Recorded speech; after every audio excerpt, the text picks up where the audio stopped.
This is Racice, the second leg of the World Cup of the ICF Canoe Sprint series for 2011. There's a real buzz around the place because this year is so important for a lot of them to qualify for the Olympic Games next year. We're looking to forward some perfect conditions for racing, and it's going to be a really exciting weekend. A very good morning and welcome to the Czech Republic and Racice for the second of our World Cup Sprint Canoe competitions on what happens to be a really lovely morning. A breath of wind, temperatures which are expected to rise to some 25 Celsius throughout the day. In fact, it's a lovely morning. We have the men's individual kayak over 1,000 meters. And lane one there, Marcus Oskarsson, 4 times a summer Olympian. Great partnership with him and Henrik Nielsen.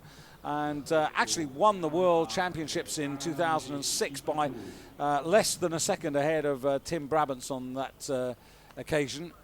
And they're looking down Anders Gustafsson of Sweden, who was third in Poznan in this particular event, and Ale Urania, the top World Cup performer over 1,000 meters last year and the winner of the opening regatta in Belarus. He's in lane 5. So away we go in this 1,000 meter final.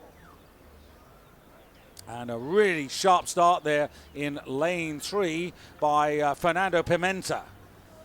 Fernando, who was a silver medalist last year in the K2 over 500 meters, and looking to see whether he can earn by right a individual kayak place. The Portuguese with a very good and improving strong squad, and that is a very, very dominant piece of paddling there by Pimenta. Come down towards the half distance already, and still Portugal's Pimenta with the advantage, but the others beginning to gather him in a little bit. It was a very strong start. Top of the picture, that's Oskarsson. 2 from the top there, dropping back Benst Domvari of Hungary. And now beginning to come up there, the Dane, René Poulsen, coming down towards the finish of the race, and Poulsen being reeled in, but he's still got the advantage. Van Coverdon on the bottom of your picture there, closing as well, and also moving fast now, Pimenta and Gustafsson, and it is René Poulsen who takes it there, and he takes it from Pimenta, and then Urania, and then unofficially Gustafsson. But that is win for Denmark. So victory to Denmark's René Holten Poulsen, an impressive finish in 3:29.22.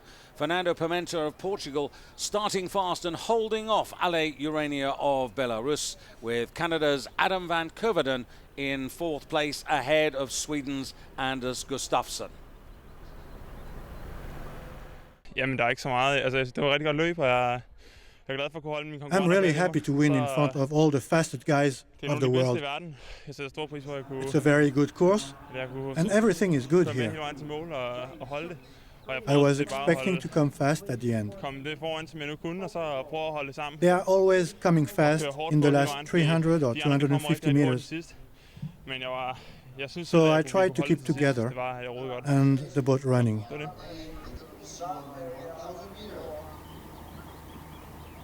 So this the lineup for the men's Canadian singles. On the far side, lane 1, that's Kudla of Poland. 2 from the top, Safronov of Kazakhstan. 3 from the top, Stokalov of Russia. And then Uzbekistan, Mekhov in 4. Then Italy's Sergio Krashun of Italy in 5. Oldenshaw, watch out for him for Canada. Mark Oldenshaw in 6. Kushela of Germany, Belarus, Zhukovsky, who's 2 from the bottom, and Kuleta of Poland, who's closest to you.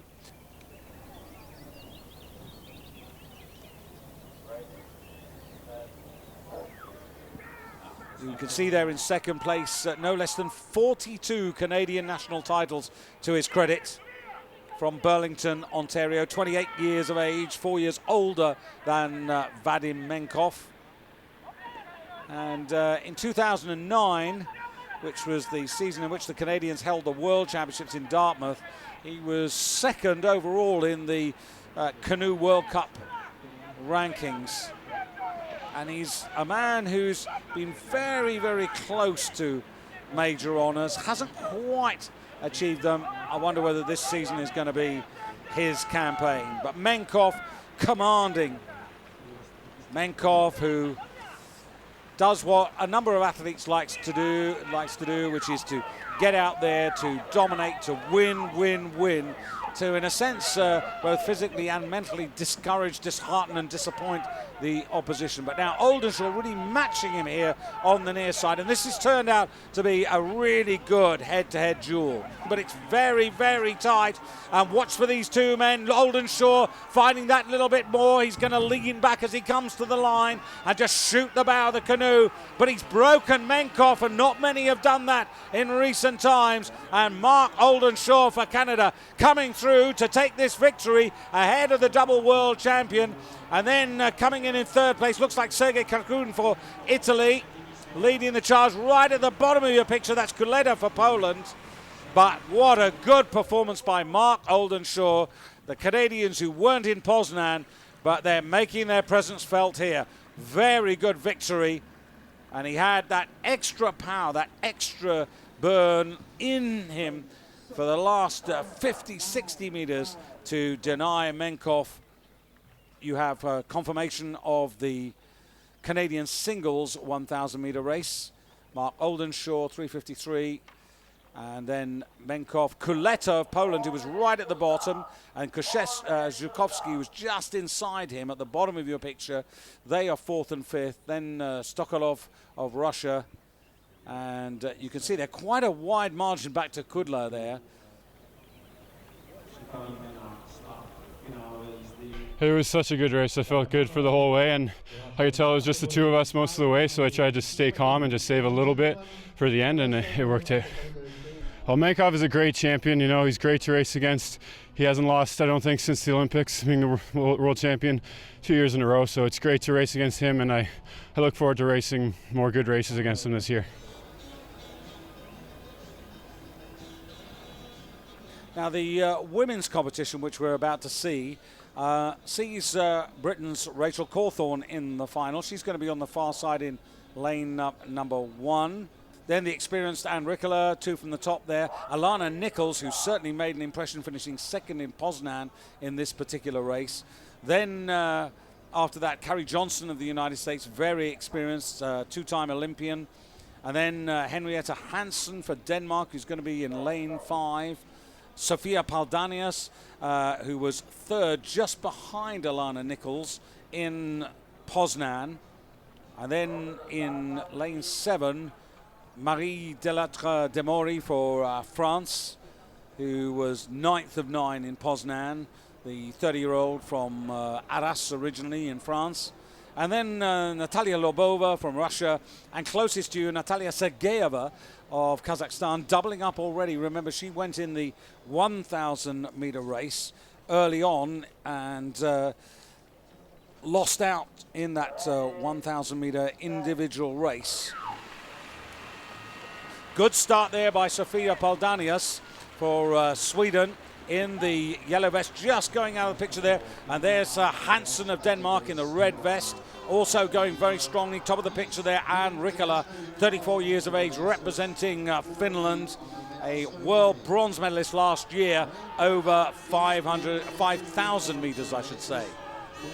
It's Denmark, and then Alana Nichols would be closest to her now, beginning to power through Alana Nichols as they come down into the red boys. Australia at the top there and taking on Hansen, Australia and Denmark. And then at the bottom of your picture, it's Sergeyeva trying to get into this as well, but Alana has got first run on them, and this could be Australia to take their first gold of the morning here. Alana Nichols, who was second in Poznan, and she has taken this here very close, I would say, in second place Hansen, and then Rachel Cawthorne finishing like a train with Natalia Sergeyeva, the full width of the regatta course, separating the great British paddler at the top and the Kazakh on the bottom. Alana Nichols of Australia going from strength to strength, impressively winning the women's kayak over 500 meters. Henrietta Engen Hansen runner-up with Rachel Cawthorne, a promising third by the British paddler, ahead of Natalia Lobova of Russia and Anne Rikkola finishing 5th for Finland.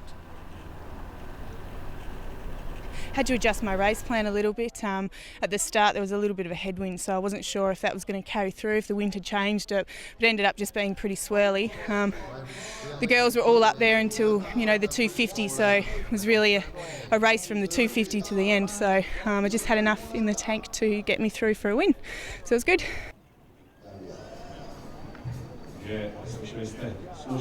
So race time draws nigh for the men's kayak fours, bringing together Italy, Belarus, Slovakia, Portugal, Russia, Czech Republic, Australia, Hungary and Belarus, who, as you'll gather, are double represented in this final. So who wins this one? Well, on top form, you've got to watch out for the Slovakians in lane 3. Serial achievers, and they would carry a good deal of my encouragement. Portugal right next to them, Russia 3, 4, 5. That's where I think the action should come in this finale. The flying fours, the kayak fours.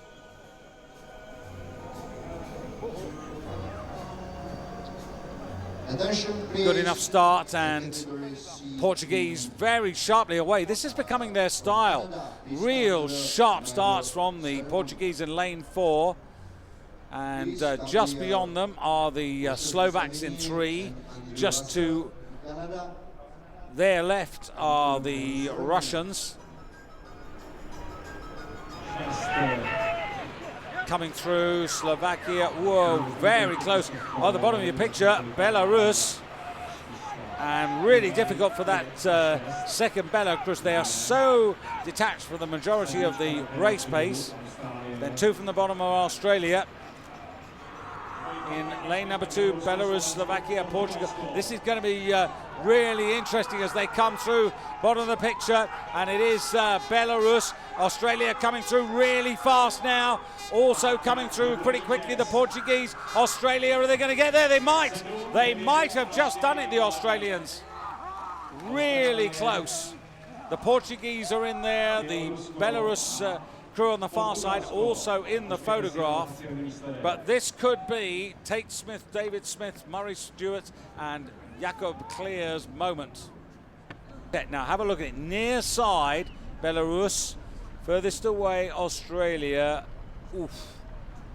That is very, very close.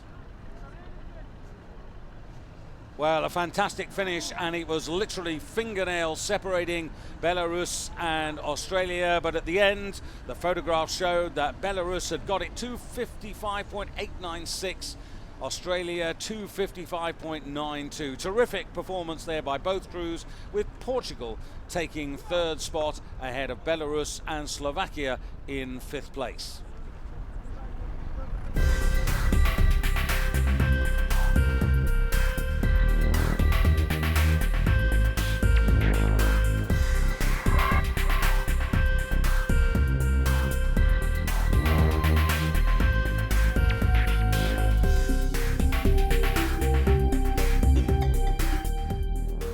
So this, the lineup for the first race of the day, the men's individual kayak over 200 meters in lane number 5. It's Ed McKeever, the man very much to beat, the world and European champion, and the man who won the first World Cup regatta of the season. Furthest away from you, that's Mark de Jong from Canada, who will be on the far side of the regatta, away from lane number 1. Then 2, Kasper Bleibach. And away we go with this men's race. So it's Denmark on the far side, Italy, then Russia and Great Britain. Lane 5, Ed McKeever there in picture, 27 years of age. And McKeever powering through here and looking to maintain this 100% record for the season. 5 from the top of your picture there. Zavaletsky of Russia coming towards the line now, very tight, and that's a photograph there between Zavaletsky of Russia and Britain's Ed McKeever. Well, a terrific fight between Ed Makiva and Viktor Zavolsky of Russia, but it was the world and European champion who just got there in the last paddle stroke to maintain his unbeaten record for the season, with Michele Zedial of Italy finishing in third place. Yes, that one's a little bit closer than last in Poznan 2 weeks ago, but just about did the business again.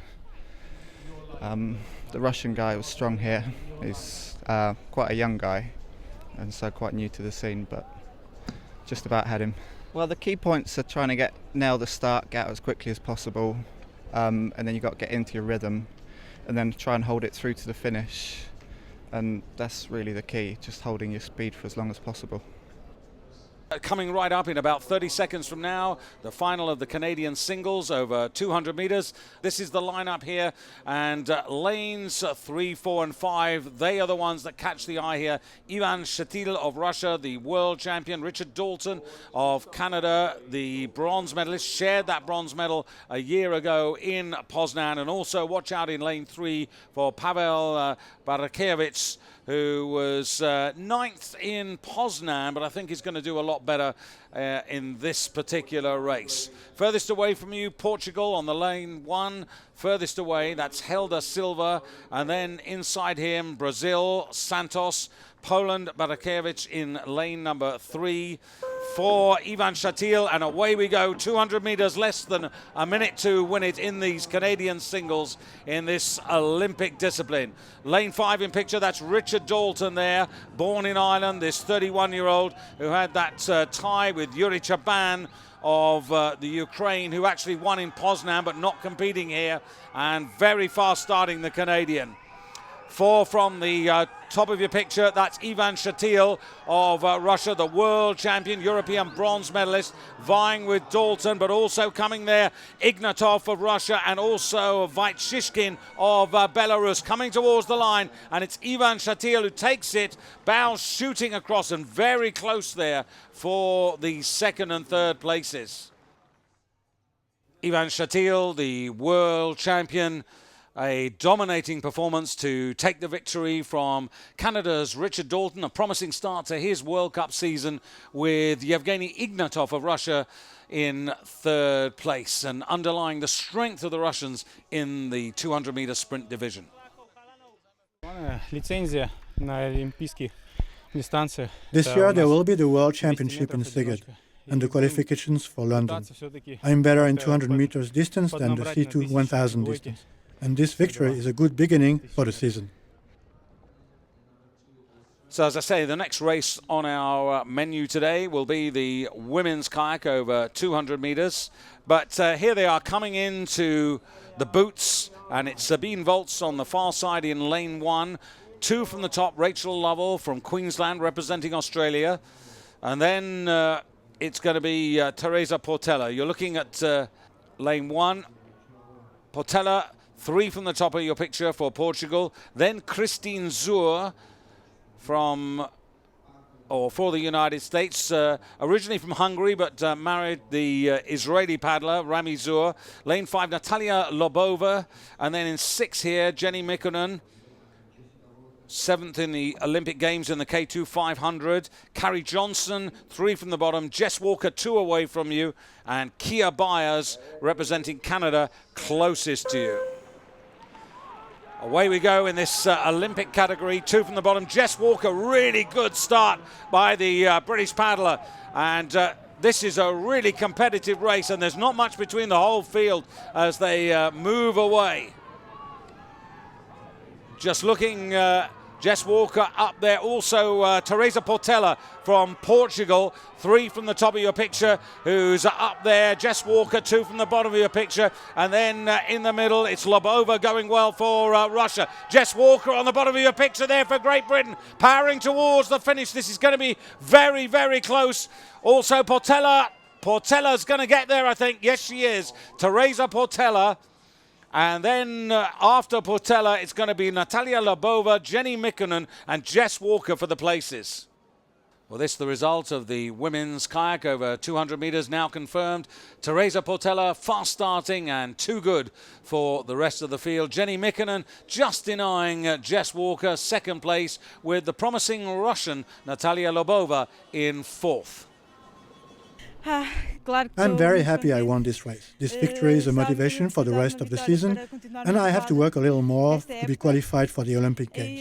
The Olympics are my main goal. I do these races to be experienced and improve some stuff. All teams in Portugal want the qualification. Well, already straight on to the next race, which is going to be the men's K2 200 metres with the world champions from France in lane number 3, Arnaud Ibois and Sébastien Jouve. World champions, of course, in Poznan. Chasing them will definitely be Liam Heath and Jonathan Schofield, European champions for Great Britain last year and bronze medalists, and it's those two boats who were 1 and 2. Now you can see we've got a 10-boat race here with Italy in lane number 10, and the reason for that is that there were 2 boats tied for position in the semi-finals yesterday.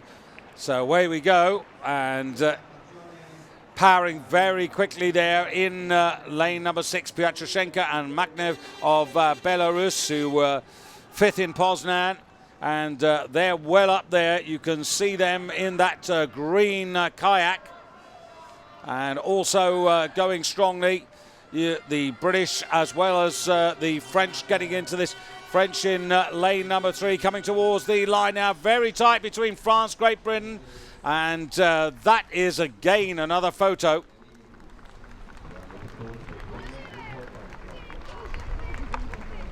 And here's confirmation, the French world champions holding on to their unbeaten record for the World Cup season, ahead of Liam Heath and Johnny Schofield for Great Britain, and the Latvians in 3rd place, Chris Strahm and Alexei Rumkavets, who were 4th in Poznan, moving up to 3rd ahead of the Canadians. Canada coming into the World Cup season here in Racice. Ryan Cochrane and Hugh Fonel in 4th place. On s'était imposé à Poznan, et là le but du jeu c'était de rester devant. We won in Poznan. Here the main goal was to stay in front and mark the occasion before the World Championship. Now we'll have a training session before the World Championship, and we'll try to keep our title. We'll leave the World Cup with a good feeling in K2 200. Well, from 200-meter racing, we go to 500-meter racing, individual men's kayak. Here is the lineup, and people to watch for. Well, Poulsen, he won the 1,000-meter race yesterday. René Poulsen representing Denmark, just 22 years of age, a rising talent. And watch out for Barry Watkins of Ireland. This time it is a good start, and looking for some early domination there. Strong start by the Dane at the bottom of the picture. 3 from the bottom there. Matt Urquhart from Australia also going particularly well off the blocks. Coming towards the 250-meter line here in this 500-meter final. And it's Gustafsson who's got the advantage over the Dane on the near side. Coming down inside the red boys now. Top of your picture is Poulsen. Bottom of your picture is Gustafsson as they come towards the line. And it really is tight. Gustafsson just there. Gustafsson, Poulsen, and then 3rd across the line, Peter Geller of Slovakia. But really well-paced race by the world champion. And Anders Gustafsson takes the 500 race.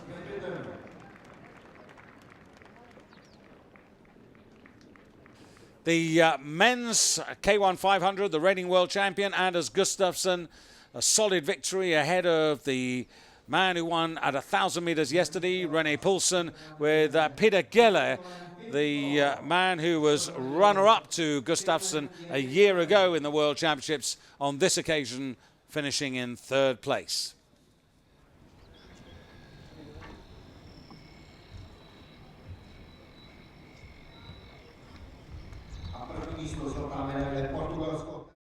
It's great. It's really competitive field, so it's good to get away with a win.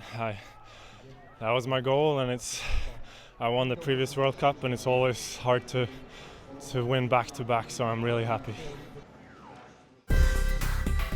Well, it's been a terrific morning's racing here in Racice. Thank you for your company. Thank you for watching. The next World Cup regatta, number 3 of the season, is just a week away in Duisburg. For now, though, from myself, David Goldstrom, and the ICF team, thanks for your company. Bye-bye from the Czech Republic.